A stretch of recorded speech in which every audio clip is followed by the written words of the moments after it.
Aujourd'hui, Bruno Alberti nous présente Radio Screen, une solution qui permet d'afficher des images sur les écrans DAB. Bonjour Bruno. Bonjour Michel, merci de m'accueillir. Alors, comment les radios peuvent commercialiser cette nouvelle opportunité, ces images sur les écrans DAB? Donc le principe de Radio Screen, ça a été de vouloir habiller sur le DAB en images toute cette partie radio. Donc de là, on peut illustrer tout ce qui est musique, puisqu'on a mis en place un accord avec Getty Images qui nous permet d'accéder à ces images en y incluant les droits, ce qui nous permet donc de pouvoir les utiliser, mais également une grille de programme où on va valoriser les animateurs, les différentes émissions, et puis surtout la pub. Parce qu'aujourd'hui, on peut, en simultané de l'audio, offrir la possibilité aux annonceurs d'avoir un visuel qui correspond à leur campagne. Land Rover Monaco, je crois, a acheté cette prestation sur Radio Émotion. Ça a été vendu comment ?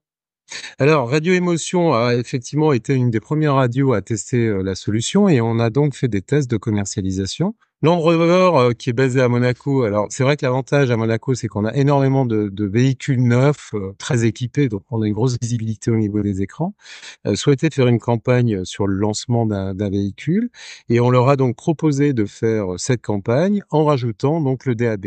Je dirais même que le DAB et le visuel a déclenché l'acte d'achat de cette campagne. Et c'est en ça où ça devient assez intéressant commercialement, parce que le fait d'aller voir ses clients proposer cette innovation, ça surprend, ça intéresse énormément, et il y a enfin du nouveau pour la radio. Du coup, on propose quelque chose d'innovant, et on partage avec le client la possibilité donc de pouvoir afficher les visuels qu'il a sur sa campagne. Ça a été vendu à quel prix ?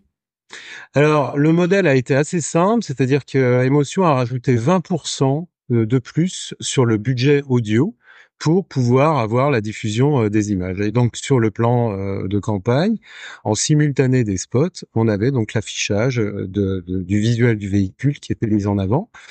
Les retombées ont été excellentes, c'est-à-dire qu'il y a eu 2 campagnes radio, une campagne faite avec une autre radio, sur Monaco et Émotion, et il y a vraiment eu une meilleure remontée au niveau donc de cette campagne avec les visuels. Ce qui est intéressant de savoir, c'est qu'aux États-Unis, où cette solution existe depuis un petit moment sur d'autres modèles, type Sirius, qui sont des radios par abonnement, eux ont déjà testé la possibilité donc de diffuser des logos ou des visuels de pub, et on a un taux de mémorisation de 500% supérieur à l'audio. Le fait de voir une campagne, de voir un produit, ça peut être une McDo avec un menu Big Mac, le fait de le voir, il y a une meilleure mémorisation. Ça, c'est important.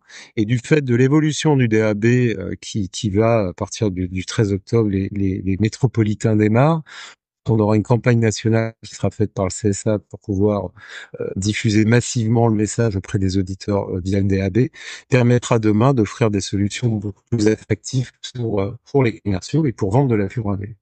Alors, dernière question, Bruno, combien ça coûte Radio Screen pour une radio ?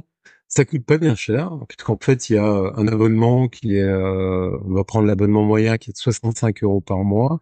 Il comprend la partie illustration avec les droits d'image, donc toute la banque d'images à disposition, et une dizaine de crédits. Ces crédits, ce sont quoi ? C'est l'upload d'une image correspondante à une campagne de pub. On upload une fois, quel que soit le nombre de diffusions, ça coûte le même prix. Et donc là, dans cet abonnement à 65 €, la radio a accès au catalogue d'images et à 10 campagnes publicitaires à peu près. Merci Bruno pour ce partage d'expérience et à tout bientôt. Avec plaisir. À bientôt.